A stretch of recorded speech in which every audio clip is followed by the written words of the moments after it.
What was Sri Lanka? Before the first invader, aka Vijaya. The first. Hey everyone, welcome to Historic Frenzy, where we spill the tea schools slept on.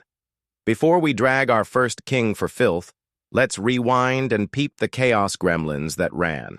Sri Lanka before this dude. Spoiler alert, this island's drama predated King Show Up and Conquer. Let's start with where we are. Sri Lanka. Sitting right in the middle of the Indian Ocean, this piece of land has always been a rizzler for travelers, traders, and settlers. This place wasn't just some empty lot waiting for someone's raggedy-ass son to come and claim it. It was already lit with life.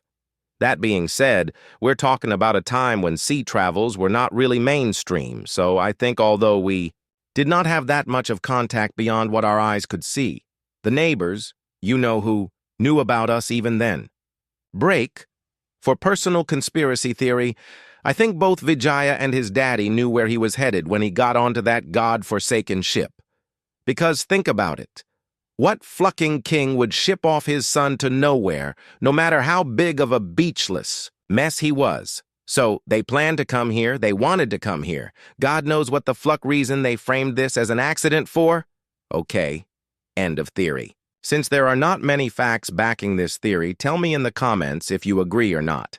Now, before we get all into the family drama of the neighbors, let's go way back. So, them dudes who dig up the past and find crap have found that people have lived here for at least 125,000 years. At sites like Bundala and Pahiyangala Cave, tools have been dug up that date back to the Paleolithic era. If you're thinking the fluck is that, Paleolithic era is a massive chunk of human history. It started about 2.5 million years ago and lasted till about 10,000 years ago. Got it? Back to the lesson. Now our early dudes were hunter-gatherers using quartz and chert tools to survive. Now, this is what an alpha does, okay? So yeah, fluck you Tate, bold beachless punk. So our alphas ate whatever the island gave them, from thick-ass forests to the fish in the waters. An honest little detour, guys. I don't like the modern-day fishing. Like the fluck. Do you mean you're gonna trap a metal hook on my throat and drag me around from it? Like I am your bitch? Just shoot me in the forehead instead, man. Anyway, back on track. Now listen, let's jump to around 38,000 years ago and we meet the Balangota man. When I was a kid, I thought this Balangota man was just one dude all by himself. But guess what? It's actually the name for a group of people. So those dudes who dig up crap from the past have dug up a bunch of skeletons, tools, and all kinds of things dating back thousands of years and thought, we're gonna name this group of people Balangota Man. I mean, what the actual fluck? If it's more than one person, what on God's green earth would make you want to name all of them man, singular? Ho, is you dyslexic? Did you know I felt so bad for the poor Balangota man because I thought he was living all by himself? Fluck you for making tiny me feel bad. But later in life, I came to find out this is a pretty common practice in archaeology. You know, does not matter how many people, they all gonna be a singular man. So guess I'll just fluck off. Anyway, those digging dudes have also found evidence that Balangota people's diet included wild fruits, nuts, and animals. Apparently, them early dudes were tough and adaptable. They did not give a flying fluck if they are in a coastal area or a dank-ass mountain region. They make do, homie. They make do. And get this, Pahiyangala Cave, which is now famous for its ties to a Chinese monk, has history going way further back than his visit, so our digger dudes have found similar evidence of human life in this place as well. Now, the evidence found here were about 37,000 years old, 1,000 years after the Balangota people. And we can assume that people from Pahiyangala possibly coexisted with the Balangota clique, but hey, there are no solid evidence for me to say that. Anyway, imagine rocking skin and quartz on top of a goddamn rock. These men were living life, weren't they? I sometimes wonder if these dudes knew there were other places, or did they think they were the only ones here? Am I weird? Guys, be honest. As time moved on, my dudes didn't stay in the Stone Age. By the Neolithic era, before you ask what the fluck that is, it's the period of time around 10,000 to 4,000 years ago, and our dudes started settling down. Agriculture became mainstream, and they grew crops like barley and millet, and even started building early irrigation systems. Sure, it might not have been as bougie as what came later, but it was the start of something big. I'm so proud of these guys, man. One of the coolest finds from this time is the megalithic burial sites. If your smooth brain doesn't flucking know what that is, it's basically a tomb made of big-ass stones. Places like Ibankatua near Dambulla have these burial grounds. That show our dudes had rituals and beliefs about the afterlife. They buried their dead with pottery, tools, and even beads, showing they messed with craftsmanship. Good for them. Now, when it comes to religion, people back then were probably animists. You about to piss me the fluck off if you don't know what an animist is? I don't even care. An animist is someone who believes that non-human stuff, like animals, plants, rocks, or even natural elements like wind and water, have a spiritual essence or soul.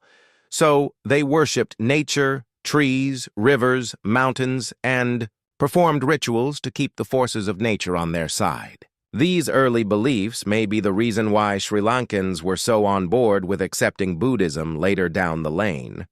Here's a bit that we all have heard of but never gave a single fluck about.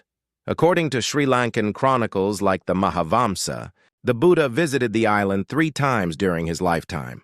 I don't want to get too much into this because this is a huge mess of history and legend both combined, but still.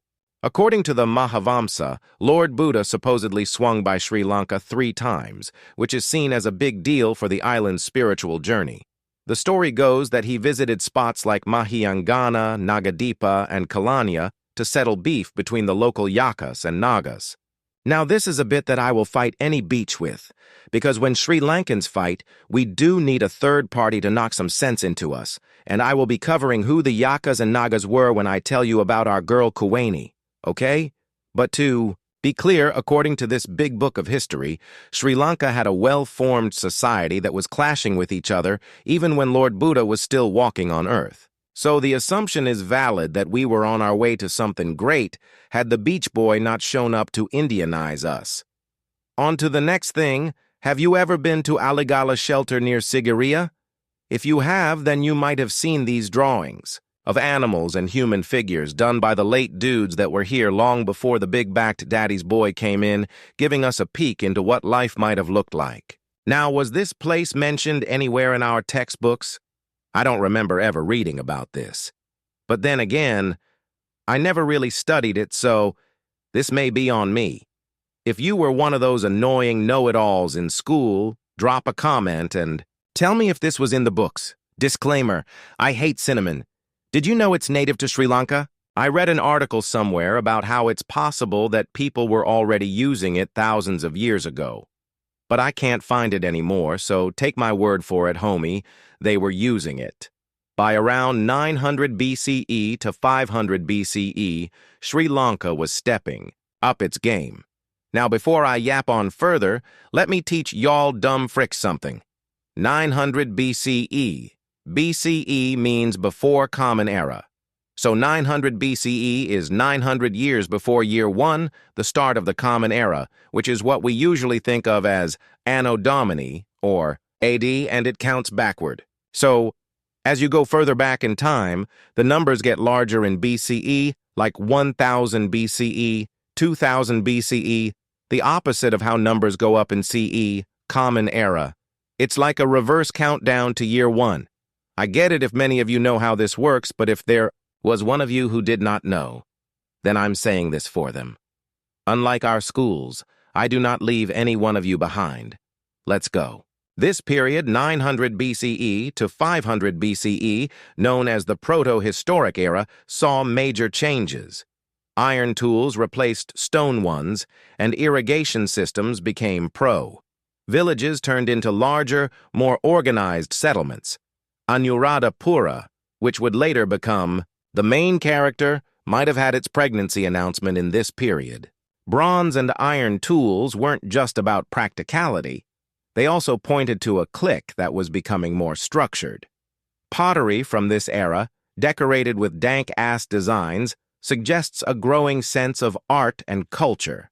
Some historians even think Proto-Sinhala communities began forming during this time, with a tiny dash of influence of migration and cultural exchanges with India. This one is a little bit tricky and lengthy, and we are almost out of time today, so we will talk about how this influence from India crept in and why I called it Proto-Sinhala in another episode. To wrap today's episode up, by the time Vijaya and his crew arrived, assuming the Mahavamsa's account is accurate, Sri Lanka was far from a blank slate. It was already a land with its own people, traditions, and history, and even a coherent language. These early settlers had laid the foundation for the sick-ass culture and civilization that would follow. We were doing great, minding our own business before the murderous son of a gun slithered in here. In the next episode, let's talk about who Vijaya was and how Kuweni messed up. And also, have you heard about this curse Kuweni put on her lover for generations to come? Until then, leave a like and keep me subscribed, because I've got a lot to say but no one to talk to. Do it for both of us, bro. Also, drop a comment below and tell me what you think about Historic Frenzy.